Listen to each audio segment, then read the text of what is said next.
where faith matters. The Rev and the Rabbi. Talk Radio 77 WABC. Welcome back. I'm Rabbi Joseph Potasnik.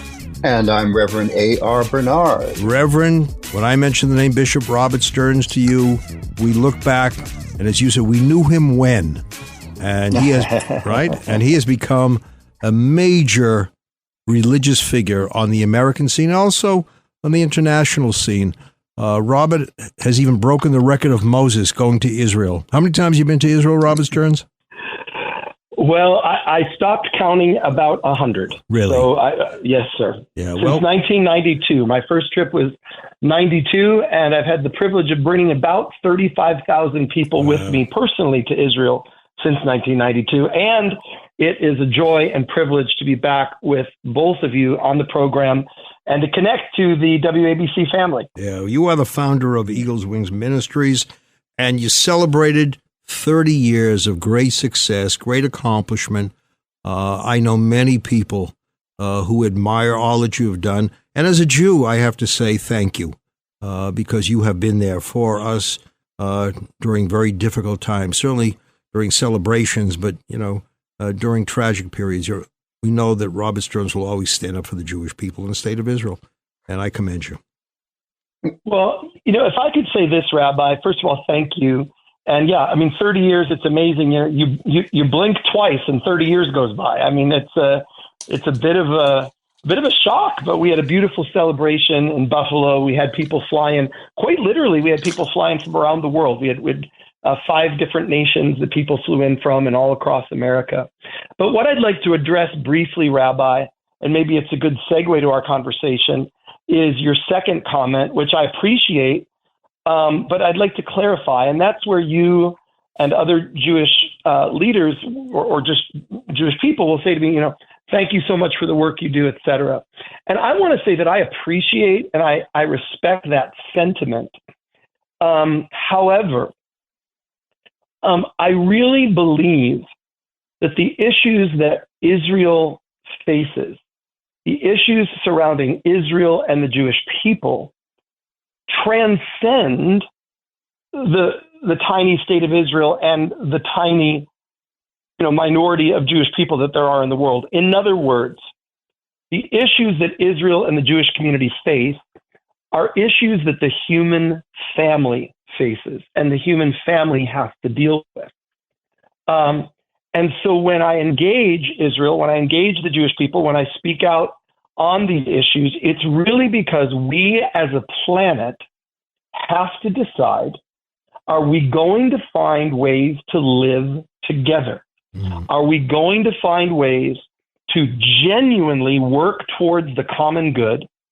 Or are we going to allow the algorithms and the big money and big power behind the algorithms to continue to cause us to demonize the other and to polarize us? I don't remember, and I'll gently remind you that I'm younger than both of you, but I don't remember a time in my lifetime that the nation and the world has been more polarized and more toxic. I have a tiny bit of memory. I was about 4 years old or so. The Vietnam War, I know that was another, horrible moment in our history. But we have to say, whatever your religion, whatever your creed, whatever your sexual orientation, whatever your politics, your background, am I someone who is genuinely going to work for the common good of all peoples? And to me, that is a paramount reason that I engage the question of Israel and the Jewish people. Well, then I take back the compliment. Then, since you don't want it, let me just rescind it immediately. No, what I meant by that, Robert, is that when we are under attack, and we have been under attack for, there are those who suddenly disappear.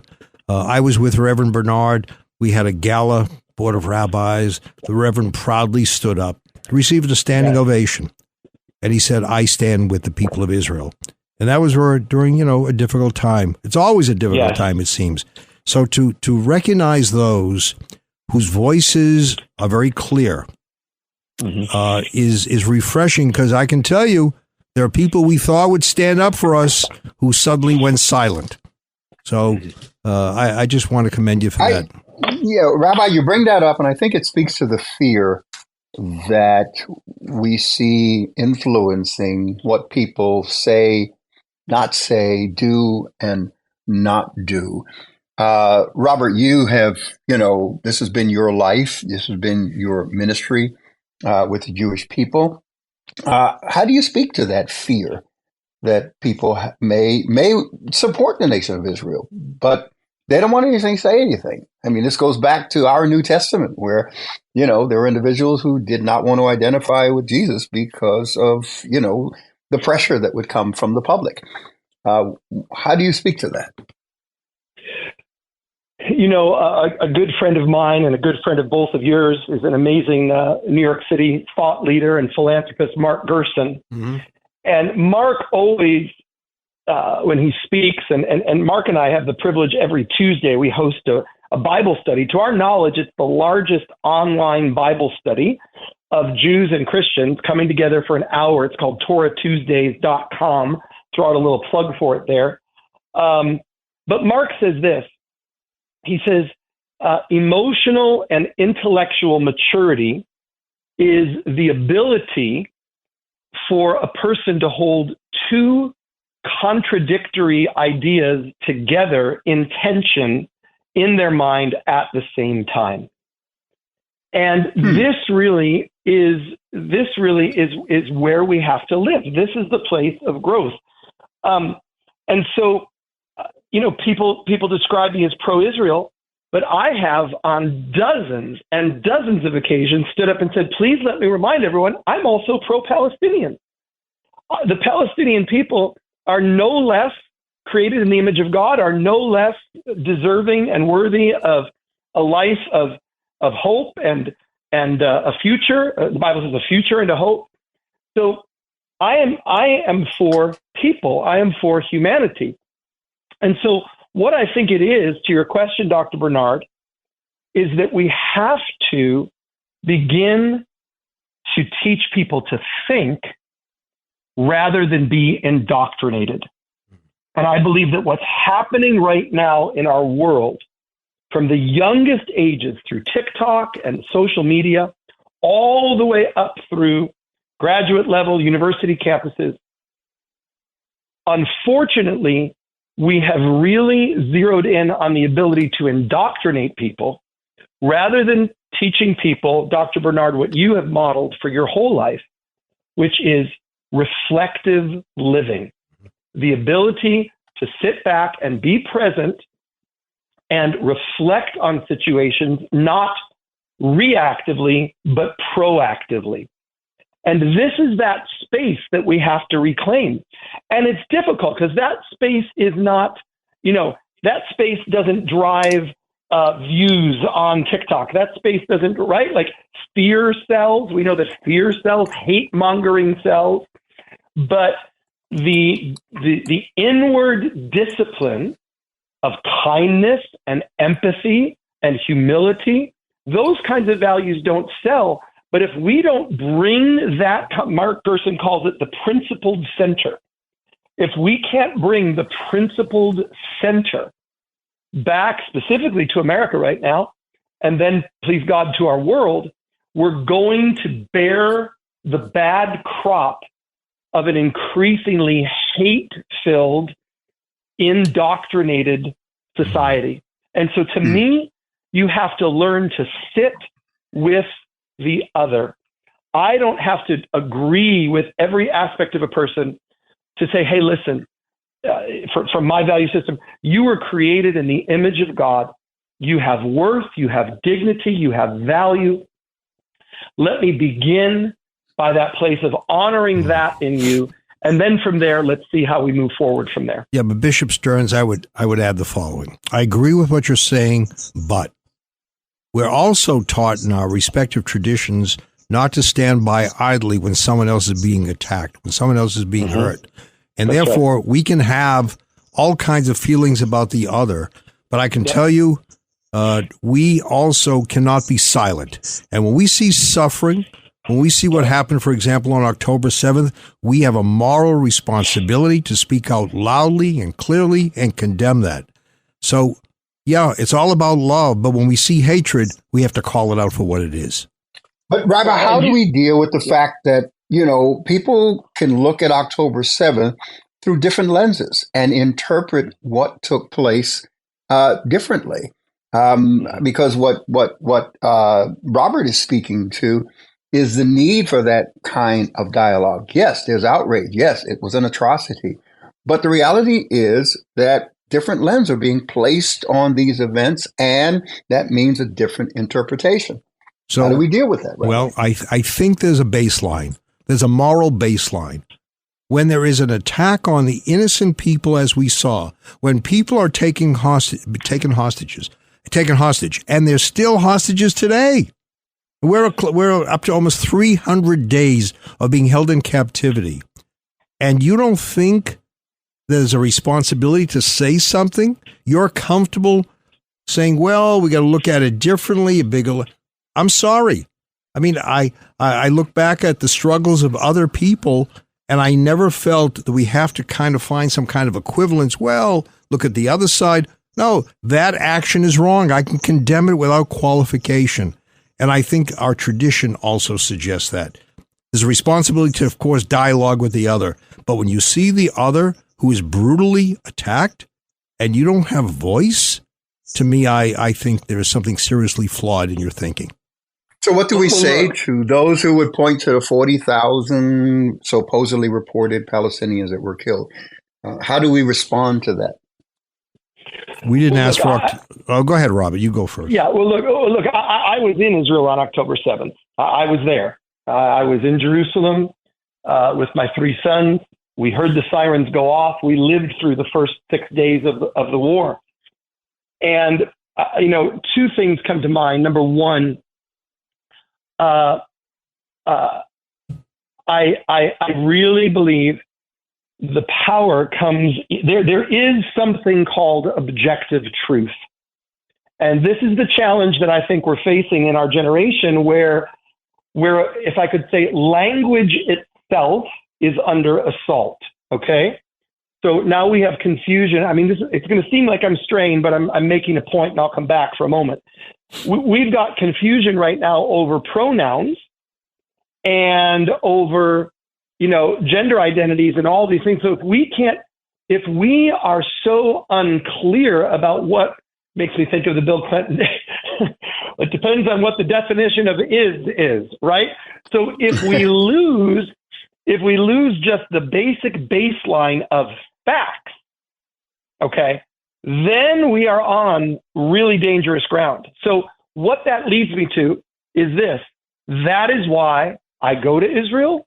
And that's why I bring people to Israel. And when people come with me to Israel, and Dr. Bernard, you have sent several of your pastors. I've had the privilege of leading several of the young pastors that you mentor have gone to Israel with me. We go and we sit with Jewish families, and we go and we sit with Palestinian families. And you begin to learn facts on the ground outside of the media rhetoric. The second thing I would say, to the greater question of the ongoing conflict and everything that's happening. I had the privilege in Buffalo of succeeding Bishop Tommy Reed. Bishop Tommy Reed is an iconic figure. He's still alive. He's 92 years old. One of the great statesmen of the modern evangelical church. He was 53 years the bishop there in Buffalo, and I was his successor. Bishop Reed had a friendship with Anwar Sadat and his wife, with President Sadat and his wife. He had a personal friendship, and they visited together several times. And after Sadat was assassinated, Mrs. Sadat, not long after, came to Buffalo to visit. And she was now a widow. She was adjusting to her new life, and she came and she spent time with Bishop Tommy and Wanda Reed. And Bishop asked Mrs. Sadat, what was that experience? What was that reality? What was that day that your husband was assassinated? And Mrs. Sadat's answer was this. She said, he knew that he would be killed. He knew when he made peace with Israel that he would pay for it with his life. But he knew that that was the price that would have to be paid for there to come a peace that would spare the bloodshed of so many others. And so I think of an unorthodox, and I think of a Martin Luther King Jr., who similarly paid for with his life the cause of his people. And I would say that this is what is missing right now, certainly in Gaza and in much of the Palestinian population, not all, but we're going back to the question of indoctrination. When you actually look, and Dr. Bernard, this goes back to your question, we have to look at facts on the ground. When you see Palestinian textbooks that literally indoctrinate children into a worldview that does not posture itself toward coexistence, but only postures itself towards a view of from the river to the sea, well, then you're not doing anything to move forward towards peace. And so it's amazing to me that even in the midst of this current war, and I mean, listen, Gaza doesn't only share a border with Israel, Gaza shares a border with Egypt.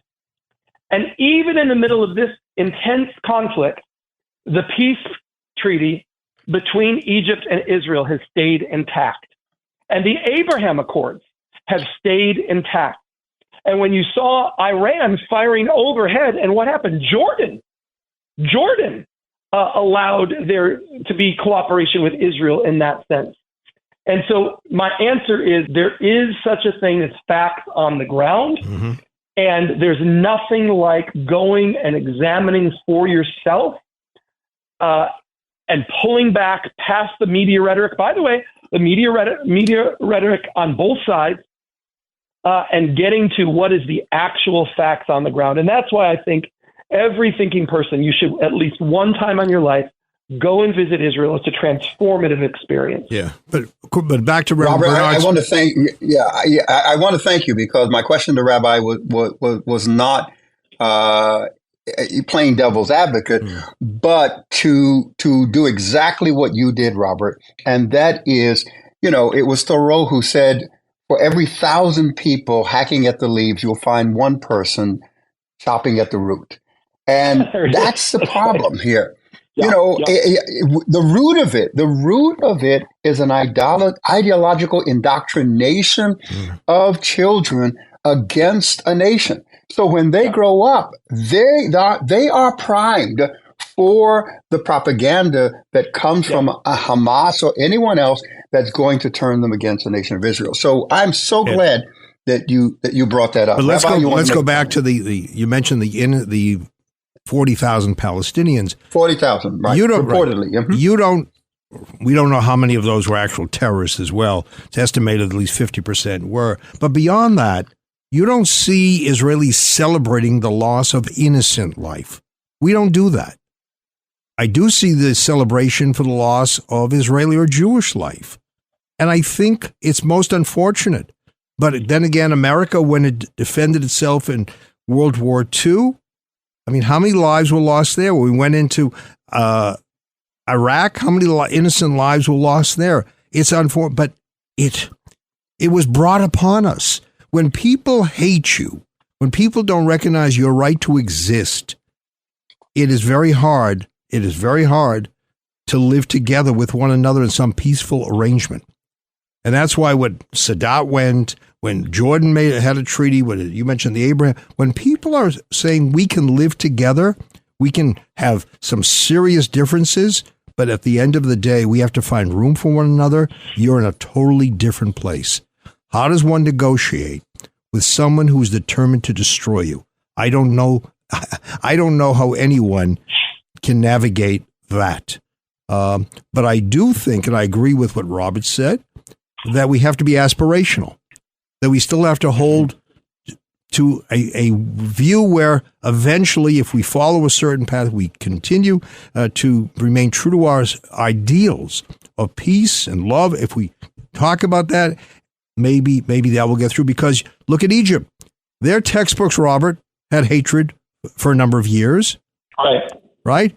And eventually there was a breakthrough.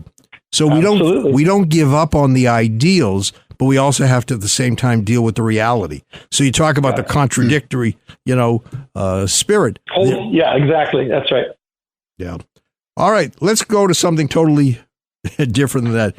Politics and religion. Robert. Great. Yeah. Great. Let's give you an easy question. What do you from the frying pan into the fire? Yeah. Okay, no, but go. Robert, you know that a number of people. Wait a minute. I want to renegotiate my honorarium for this. The Reverend is responsible for any financial output here. I defer to him on that. But the world of politics today, Robert, do you find that, this is rhetorical, do you find there are a number of people who look at politics as they look at as being the same as religion, that God takes a certain political point of view? That if you belong to a party, this is the party of God? Listen, I think both sides right now are co-opting religion. Mm-hmm. I really see it on both sides. We've got, I actually have been preaching on this lately, that, unfortunately, what America has done, at least within the Christian context, I'll just speak from the Christian context because that's where I live. We've had, you have Catholic Jesus and you have Baptist Jesus. I was raised in the Assembly of God. You've got Assembly of God Jesus. You've got Methodist Jesus. And we have all these iterations. And then now all of a sudden, we're surprised that you've got Black Lives Matter Jesus. Okay. And now you've got, there's a whole movement, by the way, that Jesus was a Palestinian. So now you've got Palestinian Jesus. And listen, you've got white MAGA Jesus. Okay. So what do we have?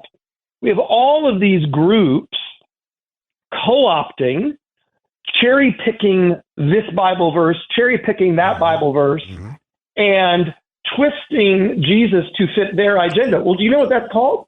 That's called making an idol. That's called idolatry. That's called fashioning a God in the image that I want him to be in. That is the antithesis of true religion. That is the antithesis of genuine worship. Genuine worship says, God, I want to see you as you are, and I have to be the one.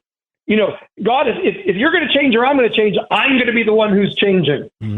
So I'm going to be the one who's called to be different when I'm in the presence of God. And that's why, and I know I sound like a broken record, but that is why we have to rediscover biblical Jesus. Jesus? Yes, I as a Christian believe that Jesus is the Son of God. But I as a human know that Jesus was also a person who lived. And he lived in a time. And he lived in, as like Dr. Bernard reminds us all, he lived in a context. He prayed certain prayers. He kept certain holidays. He lived against a backdrop of a certain political milieu with the Roman Empire. And so if I'm going to understand this Jesus, who I say that I serve, I have to do the actual work of studying to know who he is and not co-opting a few cherry-picked verses here and there to fit my agenda. So yes, I believe that we are seeing politics on both sides. And let me hasten to say that it is being done on both sides. I know that there's a tendency to say that the right is doing it more, but I see it just as much done on the left.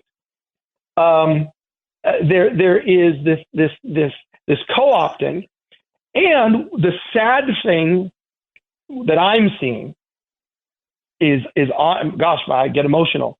The sad thing that I'm seeing is our young people, because our young people's ability to trust in either religion or politics, I don't know that it's ever been lower. Young people are so tired of the noise. There was a time in our nation. In fact, I'm going to give me grace for just 45 seconds here to tell you this story. Okay, I recently appeared I recently appeared on a television program with someone who, if I said their name, and I'm not going to say their name because I don't want to mix the story. If I said their name, you'd say, oh, that's a very right-wing leader. Okay, that's a very staunch right-wing Republican leader. It's a very large television program. I appeared on their television program maybe 2 months ago. Afterwards, we had lunch, and we actually were discussing Israel, and we were discussing these things. And he said, these issues, fighting anti-Semitism, the power of all this, he said, this can never become a Republican issue. He said, I remember an America where Christians could disagree about politics, but they could worship together on Sundays with kindness and respect. He said, I remember an America where Democrats and Republicans were friends. And I thought, you know what? The View is never going to report on that. There's such a vitriol right now. Mm-hmm. And here was someone that mainstream society would have deemed as a very right-wing person. And here he is, and he's saying, I miss an America where Democrats and Republicans walked together as friends. So the result of all this, and thank you for your indulgence for my lengthy answer, but the result of this is when we co-opt religion and we reduce God to an image that we've created, we've made an idol, and it devalues religion and it devalues politics, and it causes a level of cynicism in the next generation. And that's not the future that we want. Yeah. Isn't this the golden calf? Isn't this the result of people feeling that God is taking too long? So we turn to the next level of power downward, and that's politics. It's government. It's the authority of government, and we begin to worship that golden calf, worship government. So we're guilty of committing political idolatry. Can I respond to that also? Absolutely, Rev. I think where we have failed as faith leaders is for too long we were too quiet. We refused to use that prophetic voice that we've spoken of time and time again. Mm-hmm. And I think because we were not there, what happens? Now you have to worship someone else, or you have to listen to someone else. And politics became the substitute in some cases for the missing clergy, for the missing leadership that was not there to talk about what needed to be said at a given time. And when we're silent, look at what happens. That's where I think we have failed. Well said. Well said. I'm taking notes. Robert, talk about Eagle's Wings. He'll be quoting you in his Sunday morning service. He does without attribution. Absolutely. Without attribution, the name Potasnik appears in none of those sermons. Robert, I've known you for many years. You're a very close friend. And I know that I am your rabbi, even though you can't tell that to all the other rabbis because you'll lose favor in their eyes. But Robert, talk about Eagle's Wings, because over the years, people have said, aren't they really looking to change you? Aren't they really looking to convert Jews? And you've often said, if I made a living, converting Jews, I would be poverty-stricken, right? Talk about the misconception of the work you and others do. Well, listen, first of all, misconceptions come from somewhere. And I think the Jewish community is understandably suspicious of Christian friendship because there is a deep history of wrongdoing against the Jewish people, horrible wrongdoing at points of Christian history. And then also modern Christian support for Israel. When I say modern, let's go back 50 to 75 years, 76 years, the founding of the state of Israel. It was often viewed through the lens of this is the end of the world. The state of Israel is recreated. So, Jesus must be. Listen, I was raised in a household, and many my age were. I'm in my 50s. Jesus was coming back next weekend. Like, don't buy a house, don't get married, don't go to college. Jesus is coming back next weekend. So we lived in this kind of end of days fervor. Dr. Bernard remembers the book, The Late Great Planet Earth. You remember that, Dr. Bernard? Hal Lindsey. Hal Lindsey. It sold a gajillion copies. I mean, it literally I'll tell you what, 35 million copies as of 1995. Unbelievable. Okay. So eschatological fervor, that really describes 100%. The last 4 decades within, evangelical, charismatic, Pentecostal Christianity. Go ahead. I'm sorry. That's right. No, absolutely. And so what I'm saying is that, there is now I think that evangelicalism, especially in its relationship with Israel and the Jewish people, we're leaving our adolescence, we're leaving the newness of it, and we're deepening and becoming more sophisticated, more understanding of the reality. And I would say my hope, and this is another conversation for a different time, but sadly, I'm even struggling now with the term evangelical, because the term itself has become so toxic. Evangelical, the meaning of the word evangelical is good news, evangel, good news, to bring good news. And I thought to myself, how horrible, now we're back to language, we're back to words, how horrible that evangelical is now a toxic term in the minds of many American people. So I'm even struggling, are we going to be able to redeem the term? Or do we have to find a new term? I don't even know what to do with that. That's another conversation. My point is to Rabbi's question, the new generation of evangelicals, I believe, much more see their faith as I'm a person on a spiritual journey. Psalm 84 says, blessed are those who set their hearts on pilgrimage. A pilgrimage is a spiritual journey. They go from strength to strength until they appear before God in Zion. I believe many younger evangelicals are less inclined to beat everybody up with their theology and to say, listen, I'm on a journey with God, and Jesus is my guide on my journey with God. And so in that, there is a much deeper respect for the roots of our faith. And I'm not here, and Dr. Bernard is not here, were it not for the Jewish prophets, the Jewish patriarchs. The book of Romans, St. Paul says, to the Jews belong the adoption, the covenants, the prophets, all of the foundations. And so there's a debt of gratitude that is owed to the Jewish people.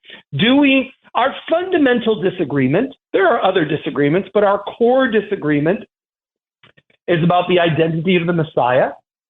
And, that disagreement will be resolved, when the Messiah appears, and it'll be his first visit or his second, and we'll figure that out. I'm glad you added that on. Until then, we have much that we do agree on. And so let's begin to be a force for good together and journey together. And Rabbi Potasnik, that is what you have done through the New York Board of Rabbis. You've been so ecumenical in your approach. By the way, not only to Christians, you really do exhibit that spirit of goodwill. But there is a special relationship that Judaism and Christianity share that is unique. And so, yes, I do believe that there's a new generation of Christian leaders arising and walking in covenant commitment with the Jewish people. But isn't that consistent with what's happening in America? I mean, we're becoming more and more multi-ethnic, multiracial, pluralistic in religion and ideas. That is who we are. And I think this generation, this emerging generation, is embracing that reality and trying to figure out, okay, how do we fit in to the reality of where we are as American society? And that's what it takes. Rabbi and I have been working together for, a quarter of a century, and we understand the power of ecumenism, but also interfaith dialogue, interfaith collaboration, interfaith cooperation and partnerships. And I think this is something that needs to spread to the rest of the country, because there are parts of this country that they're just being introduced to ecumenism. If they were Baptists, that's the bubble that they lived in, the world that they lived in, and that was it. So now they're beginning to open up to other Christian expressions, including Catholicism. But interfaith dialogue and cooperation, that's taking it to another level. I don't know how long it's going to take for them to get there, but at least we are here doing it, and we're not alone. There are other parts of the country that are also engaged. And you mentioned young people. Robert, you mentioned young people. We have to be the exemplars. They have to see in us what we say. There has to be this duplicate, what we say and what they see have to be the same. Because for too long, there are those who have felt you say it, but we don't see it.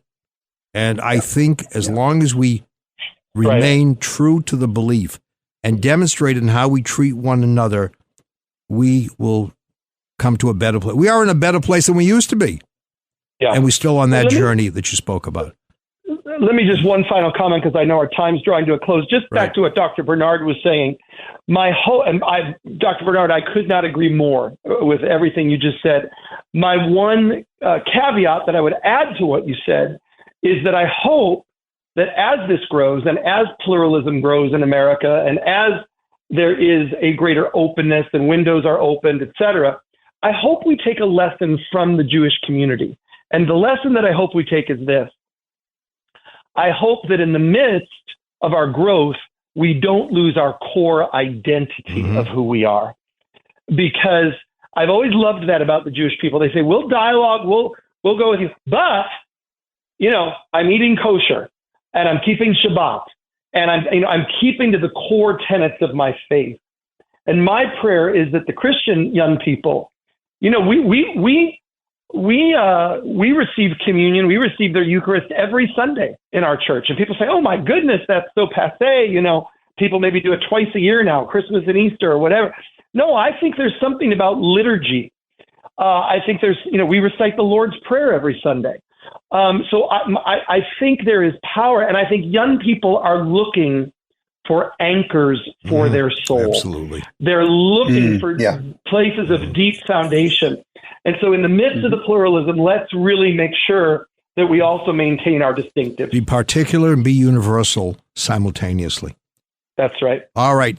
Bishop Rob, by the way, Rev, he said before that he's younger than the both of us.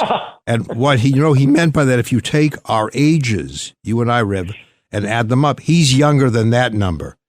He didn't say he's younger than each one of us individually. He said younger than the both of us. So I take him. I thought he was adding and then averaging it out. Okay, I got it. I'm good. All right, Bishop Robert Stearns, you just continue to do what you're doing, and we are blessed to know you and to follow you. And I have to say, a friend is the one who walks in when others walk out, and you have always walked in for so many people, for so many groups, in the midst of troubled times, and I think very often that's how you see who the real friend is. Thank you.